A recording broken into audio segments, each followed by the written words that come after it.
Hello friends, welcome to Sundar's lunch box. ఈరోజు మనం చాలా క్రిస్పీగా టేస్టీగా ఉండే ఒక దోశ రెసిపీని చూద్దామండి. హోటల్స్లో మనం దోశను తింటాం కదండి, అది ఏ టేస్ట్ అయితే ఉంటుందో సేమ్ అదే టేస్ట్తో ఈ దోశ ఉంటుందండి. ఈ దోశ కోసమని పిండిని ఎలా ప్రిపేర్ చేసుకోవాలో చూసేద్దాము. ఈ పిండి కోసమని ఒక గిన్నెని తీసుకొని దానిలో 2 కప్పుల వరకు బియ్యాన్ని వేసుకోండి. దోశల కోసమని కొద్దిగా లావుగా ఉండే బియ్యాన్ని వేసుకోండి. ఇక్కడైతే నేను రేషన్ బియ్యాన్ని తీసుకున్నానండి.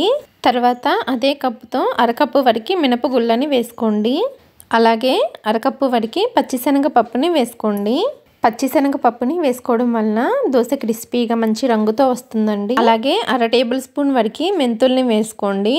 మెంతుల్ని వేసుకోవడం వలన దోశ టేస్ట్ అనేది చాలా బాగుంటుంది. తర్వాత దీనిలోకి నీళ్లు పోసుకొని 2-3 సార్లు శుభ్రంగా కడిగి మళ్ళీ ఫ్రెష్ వాటర్ని వేసుకొని తర్వాత దీనిలోకి అరకప్పు వరకు అటుకుల్ని వేసుకోండి.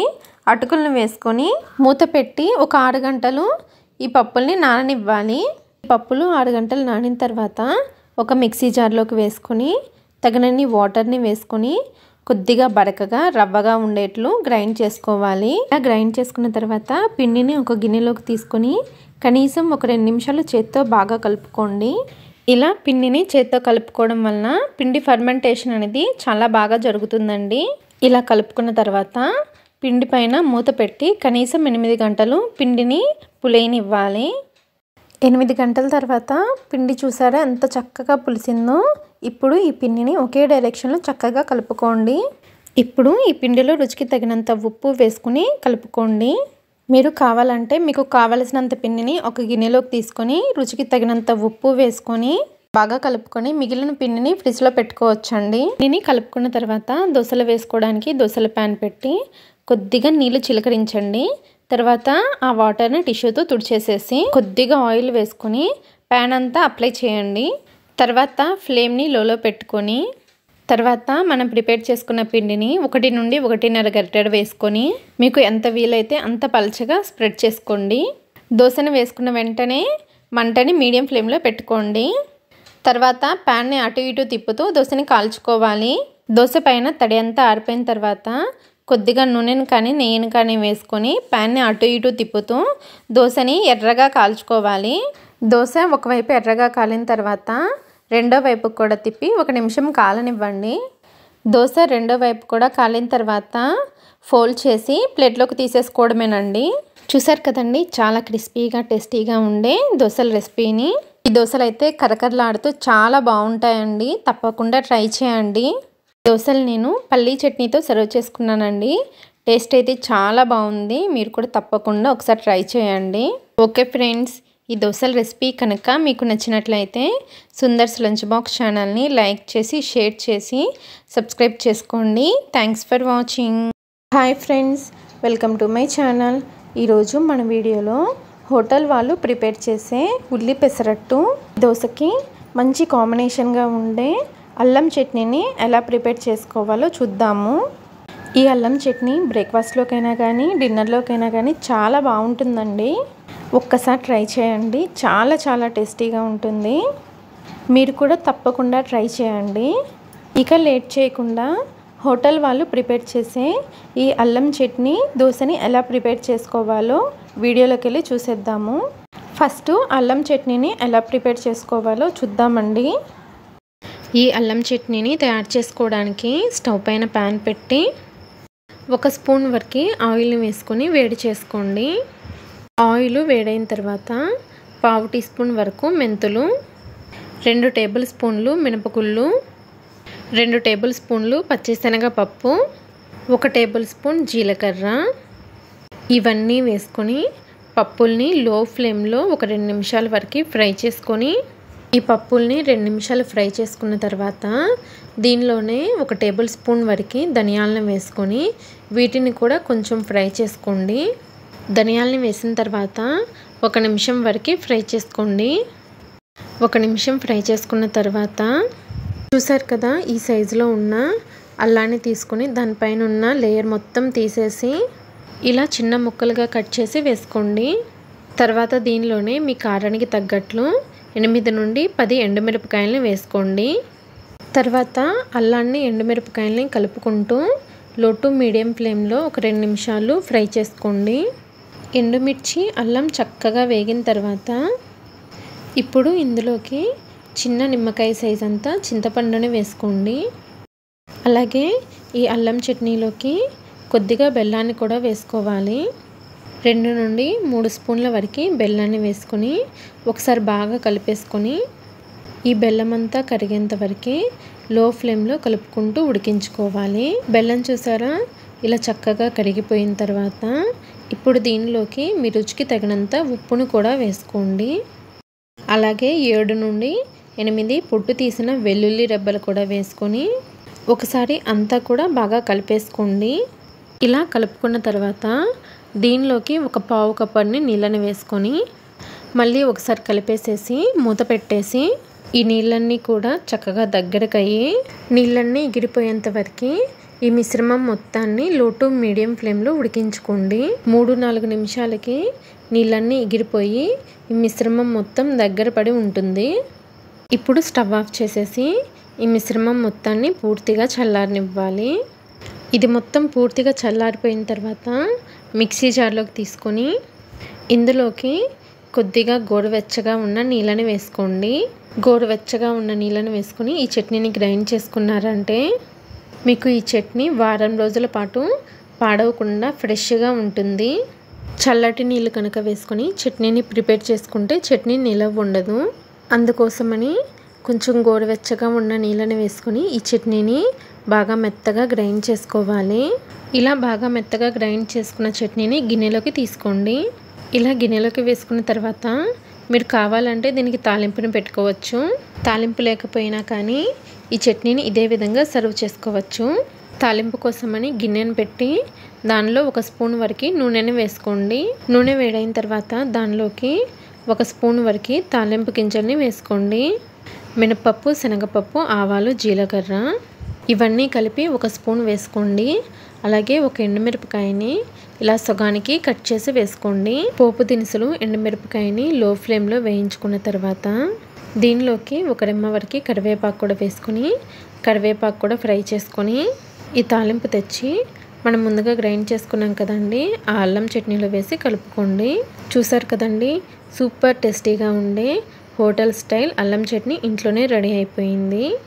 చూసారు కదండి చాలా సింపుల్గా ప్రిపేర్ చేసుకోవచ్చు. చట్నీని ఇలా తాలింపు పెట్టుకొని ప్రిపేర్ చేసుకున్నారంటే మనకి చట్నీ అనేది పాడవకుండా ఉంటుందండి. ఈ చట్నీని ఏ బ్రేక్ఫాస్ట్లోకైనా సర్వ్ చేసుకోవచ్చు. ఇడ్లీ, దోశ, ఉత్తప్పం, గారెలు ఇలా దేనిలోకి సర్వ్ చేసుకున్న టేస్ట్ చాలా బాగుంటుంది. ఈ అల్లం చట్నీని తప్పకుండా మీరు కూడా ట్రై చేయండి. మనకి అల్లం చట్నీ రెడీ అయిపోయింది కదండి. ఇక లేట్ చేయకుండా ఉల్లి పెసరట్టుని ఎలా ప్రిపేర్ చేసుకోవాలో చూద్దాము. ఈ ఉల్లి పెసరట్టు కోసమని ఫస్ట్ మనం పప్పుల్ని నానబెట్టుకోవాలి. ఫస్ట్ ఒక గిన్నెని తీసుకొని దానిలోకి 1 కప్పు వరకు ముడి పెసర్లని వేసుకోండి. ఇలా ముడి పెసర్లను వేసుకుంటేనే మనకి దోశ అనేది చాలా టేస్టీగా ఉంటుంది. ఒకవేళ మీకు ఇవి దొరకకపోతే బద్ద పెసల పప్పునైనా వేసుకోవచ్చు. తర్వాత దీనిలోనే పావు కప్పు వరకు బియ్యాన్ని వేసుకోండి. ఇక్కడ మీరు దోసల బియ్యాన్నైనా వేసుకోవచ్చు, రేషన్ బియ్యాన్నైనా వేసుకోవచ్చు, ఏ బియ్యాన్నైనా సరే వేసుకోవచ్చు. ఏవైనా సరే 1 కప్పు పెసర్లకి పావు కప్పు బియ్యాన్ని వేసుకోండి. బియ్యాన్ని వేసుకోవడం వలన దోశ అనేది బాగా క్రిస్పీగా వస్తుందండి. తర్వాత దీనిలోనే 1 టేబుల్ స్పూన్ వరకు మినపగుళ్ళను కూడా వేసుకోండి.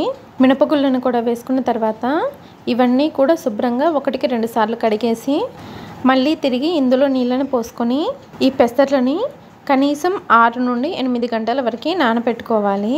పెసర్లు రాత్రంతా నానిన తర్వాత నెక్స్ట్ డే మార్నింగ్ చూపిస్తున్నాను చూడండి. మనకి పెసర్లు చక్కగా నానిపోయాయి. రాత్రంతా నానబెట్టుకున్న ఈ పెసర్లు బియ్యాన్ని మిక్సీ జార్లో కానీ గ్రైండర్లో కానీ వేసుకొని తగినన్ని వాటర్ని కూడా వేసుకొని దీనిలోనే 1 పచ్చిమిరపకాయని ఇలా కట్ చేసి వేసుకోండి. అలాగే 1 ఇంచు అల్లాన్ని ఇలా పొట్టు తీసి ముక్కలు చేసి వేసుకోండి.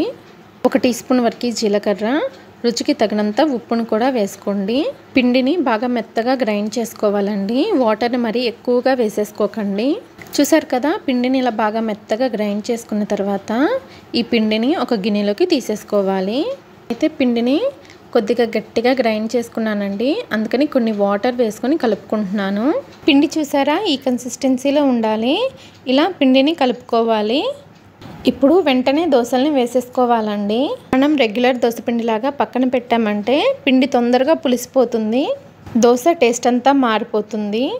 దోశల పిండి రెడీ అయిపోయింది కదా, ఇప్పుడు వెంటనే దోశల్ని వేసేసుకోవాలి. పిండి వేసుకున్న తర్వాత దోశ వేసుకోవడానికి టైం ఉంది అనిపిస్తే ఈ గ్రైండ్ చేసిన పిండిని వెంటనే ఫ్రిడ్జ్లో పెట్టేసేయండి. ఫ్రిడ్జ్లో పెట్టుకున్నారంటే మనకి పిండి అనేది పులవదు. నేనైతే పిండిని గ్రైండ్ చేసిన వెంటనే దోశని వేసేసుకుంటున్నాను. స్టవ్ ఆన్ చేసి దోశ ప్యాన్ పెట్టి పెనం బాగా వేడైన తర్వాత 2 చుక్కల వరకు నూనెని వేసుకొని నూనెని ఉల్లిపాయతో స్ప్రెడ్ చేయండి. మంటని ఖచ్చితంగా లో ఫ్లేమ్లో పెట్టుకొని మనం ప్రిపేర్ చేసుకున్న ఈ పెసరట్టు పిండిని 1 లేదా 2 గరిటెల వరకు వేసుకొని మీకు వీలైనంత పల్చగా ఈ దోశని స్ప్రెడ్ చేసుకోండి.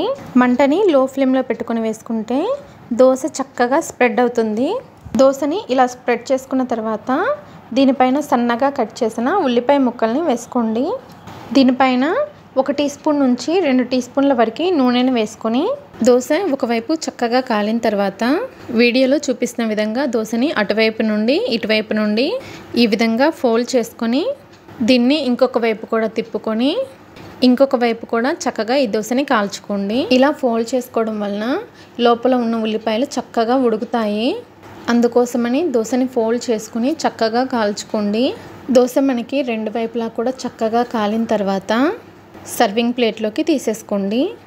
తర్వాత ఇదే విధంగా మీకు ఎన్ని దోశలు కావాలంటే అన్ని దోశల్ని వేసుకోండి. ప్రతిసారి కూడా దోశ వేసుకునే ముందు ఇలా నూనె అప్లై చేసి దోశ వేసుకోండి.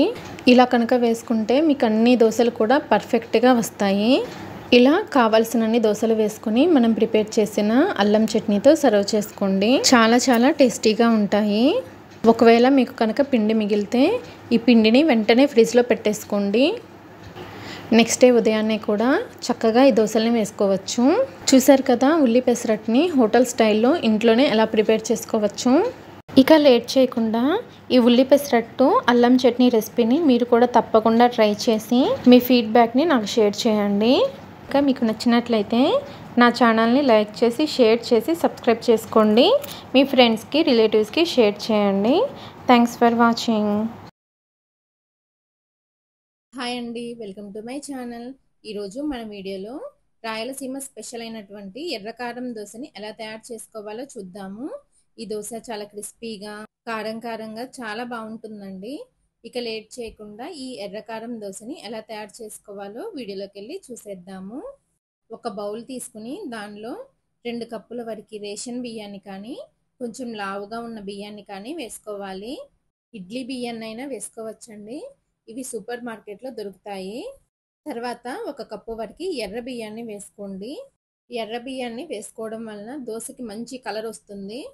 తర్వాత 1 కప్పు వరకు మినపగుళ్ళని వేసుకోవాలి. అలాగే 1 స్పూను పచ్చిశనగపప్పు, 1/2 స్పూను మెంతుల్ని వేసుకోవాలి.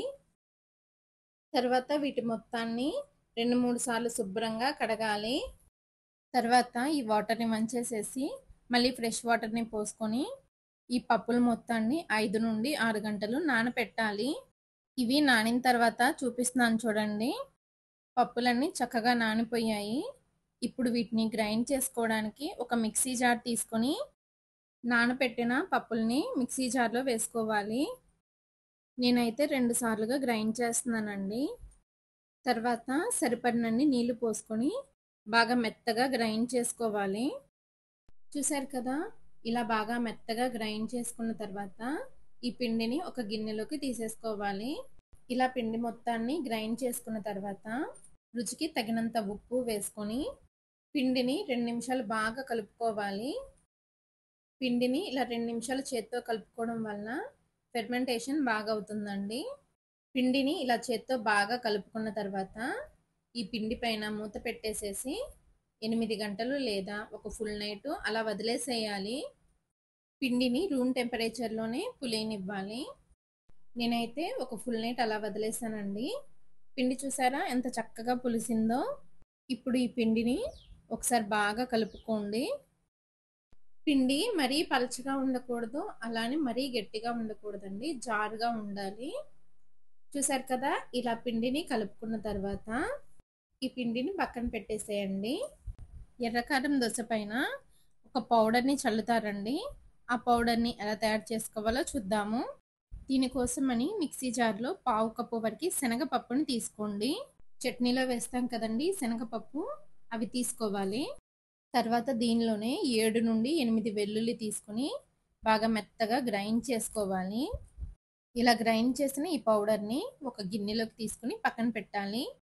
ఇప్పుడు దోశ పైన వేసే ఎర్రకారాన్ని ఎలా తయారు చేసుకోవాలో చూద్దాము. మిక్సీ జార్లో మీడియం సైజుగా ఉన్న 2 ఉల్లిపాయలను వేసుకోవాలి. తర్వాత 3 బ్యాడ్గి మిర్చి, 4 మామూలు ఎండుమిరపకాయలని 15 నిమిషాలు వేడి నీళ్ళల్లో నానబెట్టి వేసుకోవాలి. బ్యాడ్గి మిర్చి వేయడం వలన ఎర్రకారం మంచి కలర్ వస్తుందండి. దోశకి మంచి కలర్ వస్తుందండి. మీ దగ్గర బ్యాడ్గి మిర్చి లేకపోతే నార్మల్ ఎండుమిరపకాయలనే తీసుకోండి.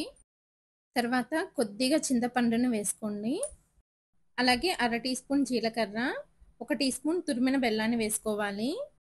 తర్వాత రుచికి తగినంత ఉప్పు, కొద్దిగా నీళ్లు పోసుకొని ఈ కారాన్ని బాగా మెత్తగా గ్రైండ్ చేసుకోవాలి. నేనైతే ఎండుమిరపకాయల్ని నానబెట్టాం కదండి, ఆ నీళ్ళని కొద్దిగా పోస్తున్నాను. చూసారు కదా, కారాన్ని ఇలా బాగా మెత్తగా గ్రైండ్ చేసుకోవాలి. ఇలా గ్రైండ్ చేసుకున్న ఈ కారాన్ని ఒక బౌల్లోకి తీసేసుకోవాలి. మనకి దోశపిండి, దోశ పైన వేసే ఎర్రకారం, శనగపప్పు పౌడర్ రెడీగా ఉన్నాయి కదా. ఇప్పుడు దోశల్ని వేసేసుకుందాము. స్టవ్ ఆన్ చేసి దోశ ప్యాన్ పెట్టి ప్యాన్ని మీడియం ఫ్లేమ్లో వేడి చేయాలి. దోశ ప్యాన్ మీడియం ఫ్లేమ్లో వేడెక్కిన తర్వాత కొద్దిగా నూనె వేసుకొని ప్యాన్ అంతా స్ప్రెడ్ చేయాలి. తర్వాత ఫ్లేమ్ని లోలో పెట్టి దోశపిండి వేసుకొని దోశని స్ప్రెడ్ చేయాలి. పెనం మరీ వేడిగా ఉండకూడదండి. ఎక్కువ వేడిగా ఉందంటే దోశ వేసుకునేటప్పుడు పిండి గరిటెకి అతుక్కుపోయి దోశ సరిగ్గా రాదండి. పెనం మరీ వేడిగా అనిపిస్తే కొద్దిగా నీళ్లు చల్లుకొని ఆ నీళ్ళని మొత్తం క్లీన్ చేసేసి ప్యాన్ పైన కొద్దిగా ఆయిల్ వేసి ఆయిల్ని ప్యాన్ అంతా స్ప్రెడ్ చేసి తర్వాత దోశను వేసుకోండి. అప్పుడు దోశ పర్ఫెక్ట్గా వస్తుంది. దోశ 1 నిమిషం కాలిన తర్వాత దానిపైన మనం ముందుగా రెడీ చేసాం కదా, ఆ ఎర్రకారాన్ని వేసుకొని దోశ అంతా స్ప్రెడ్ చేయండి. ఇలా దోశ మొత్తానికి ఎర్రకారాన్ని అప్లై చేసిన తర్వాత శనగపప్పు పౌడర్ని గ్రైండ్ చేసాం కదా, ఆ పౌడర్ని దోశ పైన చల్లుకోండి. ఈ పౌడర్ని చల్లడం వలన దోశకి ఎక్స్ట్రా టేస్ట్ అనేది వస్తుందండి. తర్వాత దోశ పైన నూనె కానీ నెయ్యి కానీ వేసుకోవాలి. ఇప్పుడు ఫ్లేమ్ని మీడియంలో పెట్టి దోశని బాగా కాల్చుకోవాలి. పెనాన్ని అటు ఇటు తిప్పుతూ కాల్చారంటే దోశ బాగా కాలుతుందండి. దోశ ఒకవైపు బాగా కాలిన తర్వాత దోశని ఇలా ఫోల్డ్ చేసుకొని ప్లేట్లోకి తీసేసుకోవడమే. దోశ చూసారా ఎంత కలర్ఫుల్గా ఈవెన్గా కాలిందో. ఈ దోశ అయితే చాలా క్రిస్పీగా చాలా టేస్టీగా ఉంటుందండి. ఇదే విధంగా మీకు ఎన్ని దోశలు కావాలంటే అన్ని దోశలను వేసుకొని సర్వ్ చేసేసుకోవడమే. మన ఛానల్లో అయితే చాలా రకాల దోశ రెసిపీస్, చట్నీ రెసిపీస్ ఉన్నాయండి. వీలైతే వాటిని కూడా చూసి ట్రై చేయండి. ఓకే అండి, ఈ రాయలసీమ ఎర్రకారం దోశ కనుక మీకు నచ్చినట్లయితే నా ఛానల్ని లైక్ చేసి, షేర్ చేసి, సబ్స్క్రైబ్ చేసుకోండి. Thanks for watching. Hello friends, welcome to Sundar's lunch box. ఈరోజు మనం క్రిస్పీగా ఉండే దోశని ప్రిపేర్ చేసుకుందాము. దీనికోసమని పిండిని ఎలా ప్రిపేర్ చేసుకోవాలో చూద్దాము. ఈ దోశల కోసమని ఒక గిన్నెని తీసుకొని దానిలోకి 2 కప్పుల వరకు దోశల బియ్యాన్ని కానీ రేషన్ బియ్యాన్ని కానీ వేసుకోండి. తర్వాత ఏ కప్పుతో అయితే బియ్యాన్ని వేసుకున్నారు అదే కప్పుతో 1/2 కప్పు వరకు మినపగుళ్ళని వేసుకోండి. అలాగే 1/2 కప్పు వరకు పచ్చిశనగపప్పుని వేసుకోండి. తర్వాత 1 టేబుల్ స్పూన్ వరకు మెంతుల్ని వేసుకోండి. మెంతుల్ని వేసుకోవడం వలన దోశ టేస్ట్ అనేది చాలా బాగుంటుందండి. తర్వాత ఈ బియ్యం పప్పుల్లో నీళ్లు పోసుకొని 2-3 సార్లు శుభ్రంగా కడిగి మళ్ళీ నీళ్లు పోసుకొని 7 గంటలు ఈ పప్పుల్ని నానపెట్టాలి. 7 గంటల తర్వాత పప్పులు నానిపోయాయండి. ఇప్పుడు వేరొక గిన్నెని తీసుకొని ఏ కప్పుతో అయితే మినపగుళ్ళు, బియ్యము, పచ్చిశనగపప్పును వేసుకున్నారో అదే కప్పుతో 1/2 కప్పు వరకు అటుకుల్ని వేసుకొని అటుకుల్ని కూడా 1-2 సార్లు శుభ్రంగా కడిగి మళ్ళీ నీళ్లు పోసుకొని 10 నిమిషాలు నానబెట్టండి. 10 నిమిషాల తర్వాత అటుకులు కూడా నానిపోయాయండి. ఇప్పుడు వీటిని గ్రైండ్ చేసుకోవడానికి ఒక మిక్సీ జార్ తీసుకొని మిక్సీకి సగం వరకు మాత్రమే నానబెట్టిన పప్పులు, అటుకుల్ని వేసుకోండి. పప్పుల్ని వేసుకున్న తర్వాత కావాల్సినన్ని నీళ్ళని పోసుకొని పిండిని లైట్గా బరకగా ఉండేట్లు గ్రైండ్ చేసుకోండి. ఇలా గ్రైండ్ చేసుకున్న తర్వాత ఈ పిండిని ఒక గిన్నెలోకి వేసేసుకోండి. ఇదే విధంగా మిగిలిన పప్పుల్ని కూడా గ్రైండ్ చేసుకొని గిన్నెలోకి వేసేసుకోండి. పిండిని గిన్నెలోకి వేసుకున్న తర్వాత గరిటెతో 2 నిమిషాలు బాగా కలుపుకోండి. ఇలా కలపడం వలన పిండి బాగా పులుస్తుందండి. ఇలా కలుపుకున్న తర్వాత పిండి పైన మూతను పెట్టేసి కనీసం 8 గంటలు లేదా ఫుల్ నైట్ పులియనివ్వాలి. 8 గంటల తర్వాత పిండి చూసారు ఎంత చక్కగా పులిసిందో. మీరు పిండిని వేసుకునేటప్పుడు పెద్ద గిన్నెలో వేసుకొని పులి పెట్టండి, లేకపోతే ఇక్కడ చూసారు కదా ఇలానే పొంగిపోతుంది. ఇలా పులిసిన పిండిని ఒకసారి కలుపుకొని మనకి కావలసినంత పిండిని వేరొక గిన్నెలోకి వేసుకొని దానిలోకి రుచికి తగినంత ఉప్పు, 1 టీ స్పూన్ చక్కెర, తర్వాత 2 టీ స్పూన్ల బొంబాయి రవ్వని వేసుకోండి. తర్వాత మనం వేసిన ఉప్పు, చక్కెర, బొంబాయి రవ్వ పిండిలో బాగా కలిసేట్లు ఒకసారి కలుపుకోండి. ఒకవేళ పిండి మీకు గట్టిగా అనిపిస్తే కొద్దిగా వాటర్ వేసుకొని పిండిని గరిటె జారుడుగా కలుపుకోండి. ఇలా కలుపుకున్న తర్వాత పిండిని ఒక 10 నిమిషాలు పక్కన పెట్టండి. 10 నిమిషాల తర్వాత రవ్వ నానిపోయిందండి. ఇప్పుడు పిండిని ఒకసారి కలుపుకోండి. పిండి రెడీ అయిపోయింది కదండి. ఇప్పుడు దోశలు వేసుకోవడానికి ప్యాన్ పెట్టి ప్యాన్ని మీడియం ఫ్లేమ్లో హీట్ చేసుకోవాలి. ప్యాన్ వేడైన తర్వాత దీనిపైన కొద్దిగా నీళ్ళని చిలకరించుకొని టిష్యూతో కానీ కాటన్ క్లాత్తో కానీ క్లీన్ చేసేయండి. తర్వాత ఫ్లేమ్ని లోలో పెట్టుకొని 1 నుండి 1.5 గరిటెల వరకు పిండిని వేసుకొని వీలైనంత పల్చగా పిండిని స్ప్రెడ్ చేసుకోండి. దోశని వేసుకున్న తర్వాత ఫ్లేమ్ని మీడియంలో పెట్టి దోశ పైన తడి ఆరిన తర్వాత కొద్దిగా ఆయిల్ని కానీ నెయ్యిని కానీ వేసి దోశ మొత్తానికి స్ప్రెడ్ చేయండి. ప్యాన్ మొత్తానికి మంట తగలకపోతే ప్యాన్ అటు ఇటు తిప్పుతూ దోశని కాల్చుకోండి. దోశ ఎర్రగా కాలిన తర్వాత చూపిస్తున్నాను చూడండి. ఇప్పుడు మీరు కావాలంటే రెండో వైపుకి తిప్పుకోవచ్చు, లేకపోతే ఇలానే దోశని సర్వ్ చేసుకోవచ్చు. నేనైతే దోశని రెండో వైపు కూడా కాలుస్తున్నాను. దోశ 2 వైపులా కాలిన తర్వాత మీకు నచ్చిన షేప్లో దోశని ఫోల్డ్ చేసుకొని సర్వ్ చేసుకోవడమేనండి. ఇదే విధంగా మీకు ఎన్ని దోశలు కావాలంటే అన్ని దోశలను వేసుకొని సర్వ్ చేసుకోవచ్చు. ఈ దోశల రెసిపీ కనుక మీకు నచ్చినట్లయితే సుందర్స్ లంచ్ బాక్స్ ఛానల్ని లైక్ చేసి, షేర్ చేసి, సబ్స్క్రైబ్ చేసుకోండి. Thanks for watching.